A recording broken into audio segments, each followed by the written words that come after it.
Good morning, gang. Happy Saturday from a pitch black before 6 o'clock in the morning.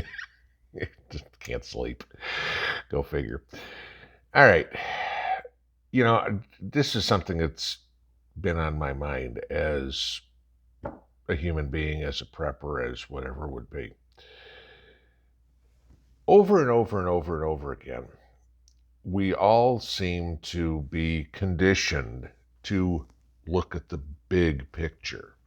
Okay. As in, how do you refer to yourself? Okay, and I'm not talking about by race or religion or job or anything like that. We've been conditioned to look at ourselves as Americans, Canadians, Australians, Germans, whatever, by our national identity. Okay, and I think there's a big problem with this in an SHTF situation. Now, sure, I'm a very proud American. Don't get me wrong. But in an SHTF situation, the America I know will cease to exist, and the vast reaches of America will be completely out of the picture for me. It's a hell of a lot more important for you to identify as, oh, I don't know, we could, however small, a Tennessean for me, a Union County uh, resident for me, a Sharps Chapel resident for you get smaller and smaller and smaller because your area of importance is going to shrink drastically. Now, kind of like I talked about in the video yesterday, we were talking about Walmart. Same thing again. Huge company abandoning the smaller areas. Mom and pops are coming back. All right. It's going to be a hell of a lot more important to have a community than to identify as a American in an SHTF situation. God knows that could happen today. Okay. All it takes is one hypersonic missile, which was actually used yesterday in Ukraine, to go pop right in the sky, and we're back in the dark ages. Okay. It's funny how everybody, including me, bitches on a national level about what's going on in this country. And there's a lot to bitch about, don't get me wrong. I mean, uh, the incompetence that is run in governments worldwide is far beyond anybody's belief. But you always hear these stories about the national interest, okay? Personally, in an SHTF situation, the national interest means squat. I'll give you this as an example, okay? In 2022, the budget for Department of Homeland Securities, okay, to protect our borders, to protect the country in cyberspace, anything like that, is $52.2 billion. It's a lot of money. Okay, maybe not to the government. To me, that's a lot of money. I'm going to give you this.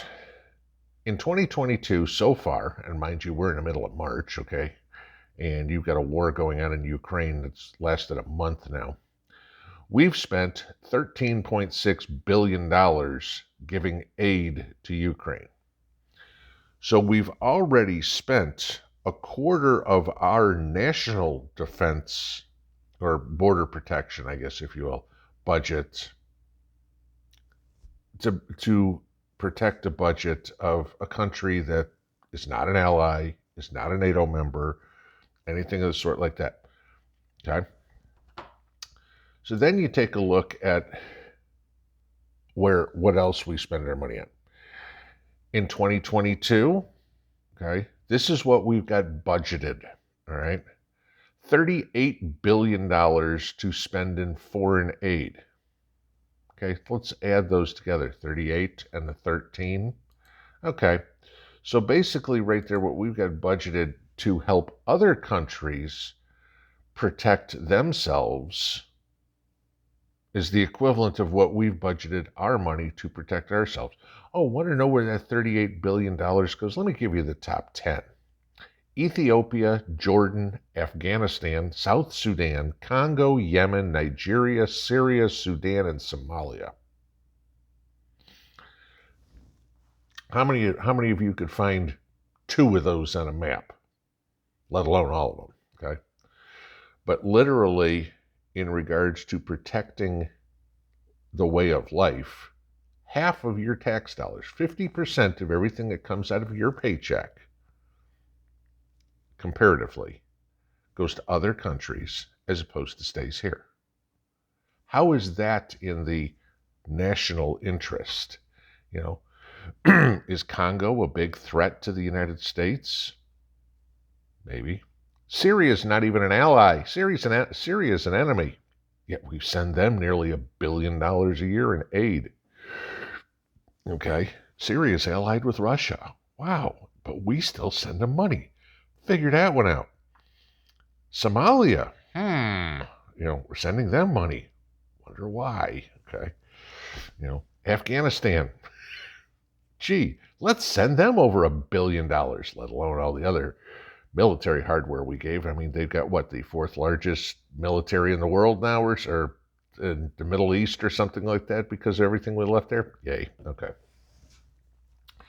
It's time, seriously time, that we look on a smaller scale. Your local community, your local shops, whatever would be. Because in an SHTF situation, in a war, let's say what's going on in Ukraine happens here. Let's say an EMP goes off. Let's say a grid attack happens, cyber attack or something like that. For me, what happens in Salt Lake City, I mean, that's like Pluto, okay? No offense to people in Salt Lake City, I'm not close. What goes on there is not going to affect my life in the smallest iota in an SHTF situation. What goes on the peninsula here, yeah, that is going to affect me. What happens with the guys who raise cows? What happens with the people who raise straw and hay? You know, with the people who fish the lake or whatever. Those things are going to be important to me, and I need to know those people, okay? What the person off in Nashville, 4 hours away, is doing, total different world, okay? Maybe the nearby towns that are a half an hour drive time away, maybe those come into play a little bit, but not a whole lot. You know, you are talking about, in an SHTF situation, a very, very, very small community. You know, you talk about your MAG. MAGs are going to have to ally with others. People, like I've said many times, if you're not in a MAG, you're going to find yourself in one very quickly in an SHTF situation. Simple reason being, you are not going to make it on your own, okay? Unless you ally yourself with other people, your lifespan is predictably very short. So,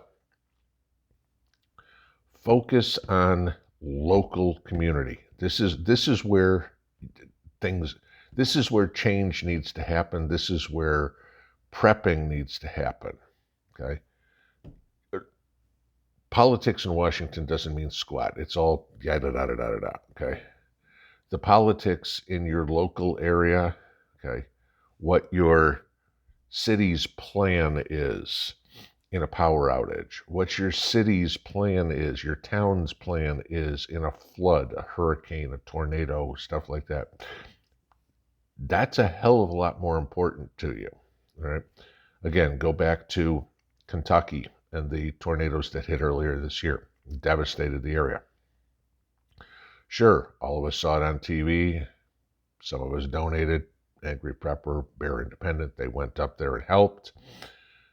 But for the most part, everybody's like, It sucks to be them, and went on with their daily life. Most of us right now, it sucks to be in Ukraine, went on with your daily life. One of these days that sucks to be them is going to be you and me. Don't know if it's a war, don't know if it's a fire, a flood, a hurricane, a tornado, earthquake, whatever. You're going to be in one. How is your community, outside of just your little mag, going to react? You need to know those people. You need to know what the plans are. Maybe listen. Don't necessarily start volunteering information, but see if they've got any plans. They may not. The time is now to put a bug in their ear and go, hey guys, what would we do if? Run for city council. Run for county representative or whatever, it is in your area. School boards. Y'all know how important this stuff is. It's time to get involved now because, like I've said many times, in an SHTF situation, we're going to be the leaders because everybody, the normies, are going to be looking for answers.